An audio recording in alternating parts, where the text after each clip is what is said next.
गुरु प्यारी सात संगत जी, आप सभी को प्यार भरी राधा स्वामी जी। सात संगत जी, आज 11 जनवरी को बाबा जी और हजूर जी ने संगत को मुंबई में दर्शन दिए जी और सवाल जवाब किए जी। आइए आज 11 जनवरी के सवाल जवाब सुनते हैं जी। आज बाबा जी ने कहा कि मेरे साथ आप लोगों ने किया है पक्षपात।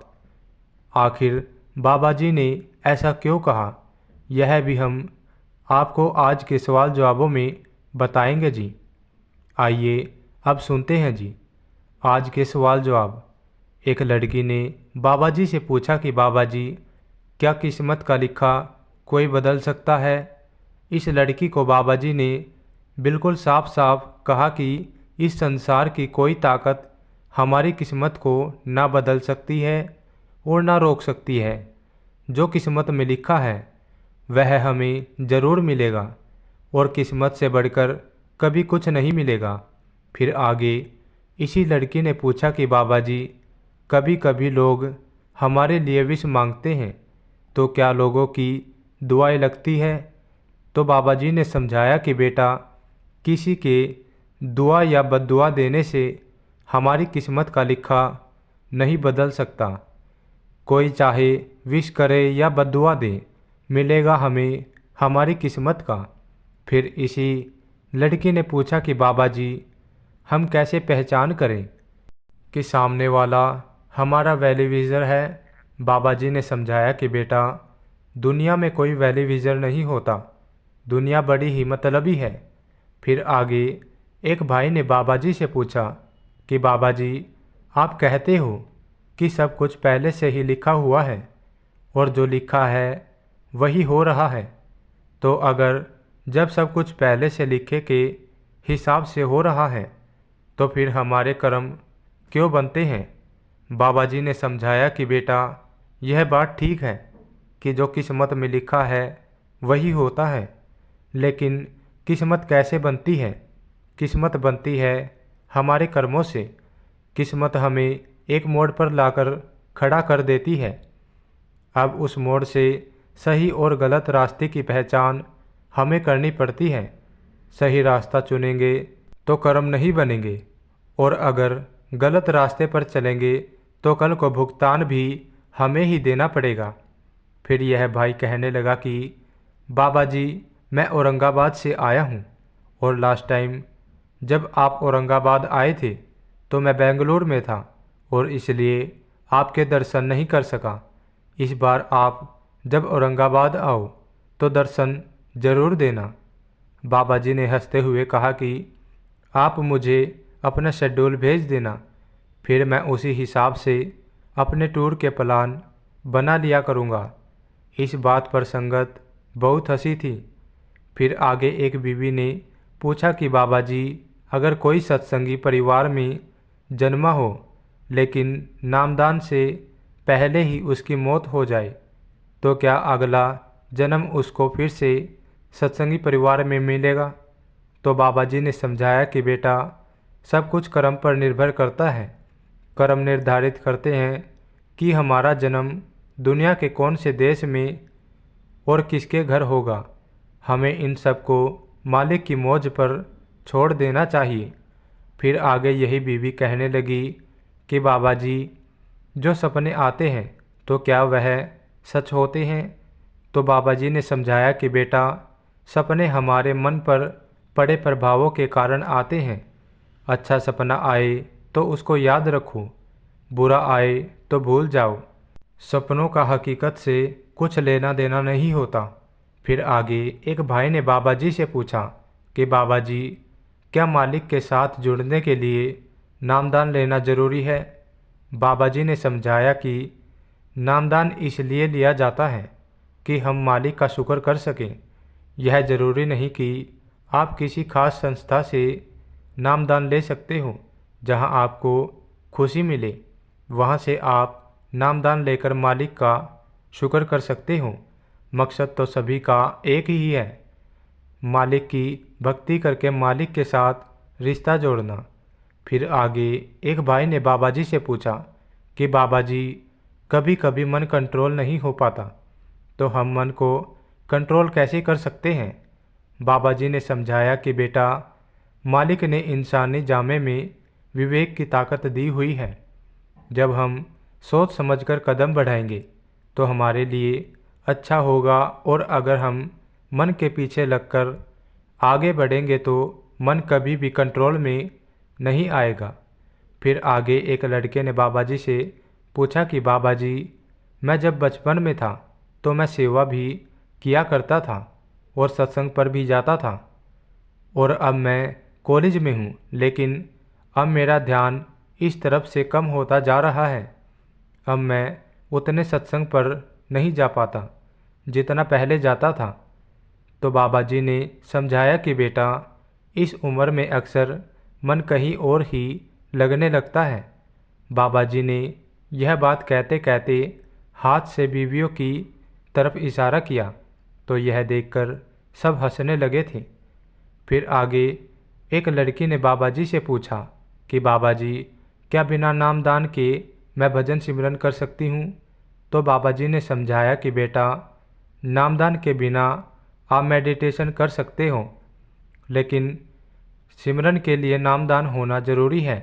लेकिन जब तक आपको नामदान नहीं मिलता तब तक आप ध्यान को लगाने की कोशिश करें और खुद को इस लायक बनाएं जिससे कि आगे चलकर आपको सिमरन में दिक्कत ना होगी। फिर आगे एक भाई ने पूछा कि बाबा जी, कभी कभी हम अपने पास्ट और फ्यूचर को सोचकर दुखी होते हैं, चिंता करते हैं। बाबा जी ने समझाया कि बेटा, जो पास्ट में हो गया उसको हम बदल नहीं सकते, और जो फ्यूचर में होने वाला है वह हमारे हाथ में है ही नहीं। जब हमें पता है कि हमारे हाथ में कुछ है ही नहीं तो फिर हम चिंता क्यों करते हैं।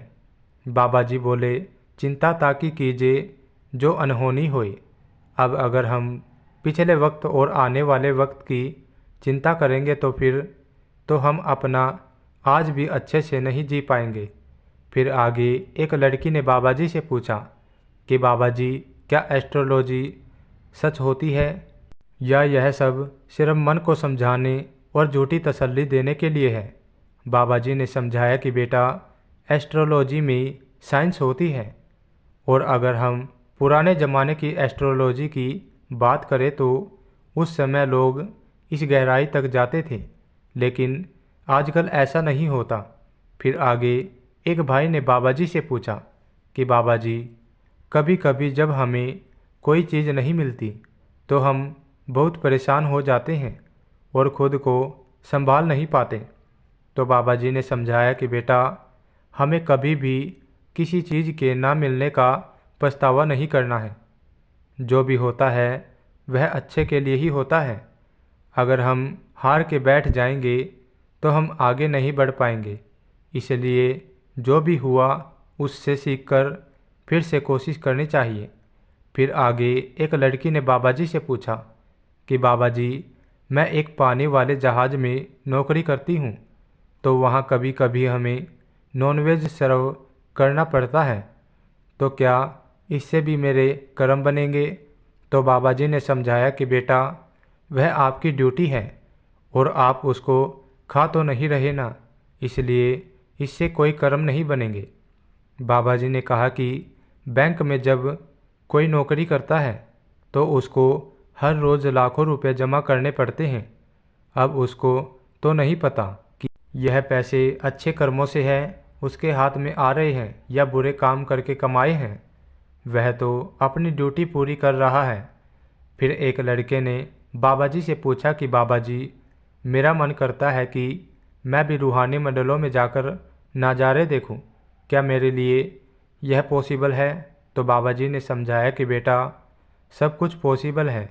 मालिक के घर तो बख्शिश ही बख्शिश है, उसके देने में कोई कमी नहीं है।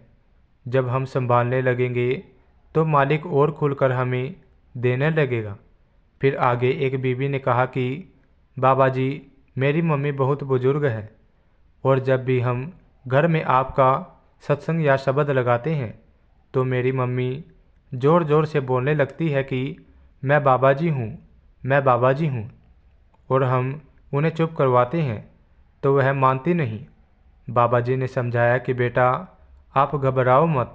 जब हम किसी को गहराई के साथ अपना लेते हैं तो उसके प्रभाव हमारे मन पर पड़ने लगते हैं और हम उन्हीं का रूप बन जाते हैं। फिर यही बीवी कहने लगी कि बाबा जी आपको और हजूर महाराज जी को राधा स्वामी जी आप मुझ पर दया बनाए रखना। तो बाबा जी ने मुस्कुराते हुए कहा कि यह तो पक्षपात हो गया, मुझे सिर्फ एक लफ्ज़ और इनको दो लफ्ज़ बोल रही हो। इतना सुनते ही संगत बहुत ज़ोर ज़ोर से हंसने लगती है। फिर आगे एक भाई ने बाबा जी से कहा कि बाबा जी मैं 84 में नहीं आना चाहता, मैं दोबारा जन्म लेना नहीं चाहता। बाबा जी ने समझाया कि बेटा लफ्ज़ों में नहीं कहने से क्या हम अपने मकसद में कामयाब हो पाएंगे। जब तक करनी में जाहिर नहीं करेंगे तब तक मालिक की बख्शिश कैसे होगी। फिर आगे एक बीवी ने पूछा कि बाबा जी क्या नामदान लेकर हम व्रत भी रख सकते हैं। तो बाबा जी ने समझाया कि बेटा मेरी तरफ से कोई मनाही नहीं है, लेकिन हर चीज़ का एक मकसद होना चाहिए। आज अगर हम बिना मकसद के यह सब करेंगे तो यह एक रीत बन जाती है। बाबा जी ने समझाया आज जितने भी धार्मिक स्थान हैं, पुराने समय में वह महापुरुषों ने भक्ति की थी और आज हम धार्मिक स्थान पर जाते हैं, माथे टेकते हैं और घंटा बजाते हैं और उसके बाद वापस घर चले जाते हैं। यह एक रीत बन गई है। इस काम के पीछे हमारा कोई मकसद नहीं है। अब अगर बच्चा स्कूल जाकर माथे टेक कर वापस आ जाए तो क्या बच्चा परीक्षा में पास हो पाएगा। इसलिए बेटा हर चीज़ का एक मकसद होना बहुत ज़रूरी है।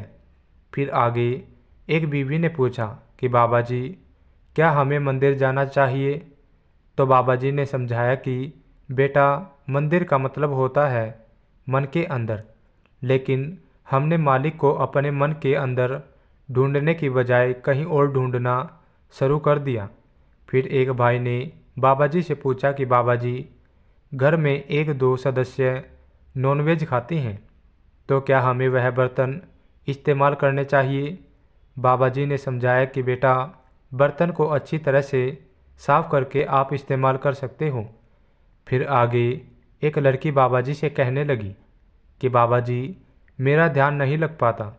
तो बाबा जी ने समझाया कि बेटा ध्यान आना हमारे बस में नहीं है, हमारा काम है सिर्फ भजन सिमरन करना, हमें प्रकट नहीं करनी। जैसे जैसे सिमरन बढ़ेगा ध्यान अपने आप आने लगेगा। फिर यही लड़की कहने लगी कि बाबा जी मुझे अंदर से दर्शन जरूर देना। तो बाबा जी ने समझाया कि बेटा दर्शन किसको कहते हैं। आज जो चीज़ हम बाहरी आंखों से देखते हैं उसको देखना कहते हैं। दर्शन तो वह अवस्था है जहाँ इंसान शुद्ध बुद्ध खो देता है और टकटकी लगाकर देखता है। फिर आगे एक बीवी कहने लगी बाबा जी मुझे बहुत चिंता रहती है, मेरा मन हर पल अशांत रहता है, रात को नींद नहीं आती, मन में एक अजीब सा डर रहता है। तो बाबा जी ने इस बीवी को समझाया कि बेटा मन को अशांत करने वाले भी तो हम ही लोग हैं। आज हमारी इच्छा ने हमारे मन को अशांत कर रखा है। हमें लगता है कि मन की इच्छाओं को पूरा कर दो तो मन शांत हो जाएगा, लेकिन इंसान की यह सोच सबसे बड़ी भूल है। मन को जितना देते जाओगे मन उतनी मांग और करता जाएगा। मालिक ने तो सब कुछ पहले ही दे रखा है, ज़रूरत सबकी पूरी हो जाती है, लेकिन चाहत किसी की कभी पूरी नहीं होती। साथ संगत जी यह थे हाल ही में हुए मुंबई के सवाल जवाब।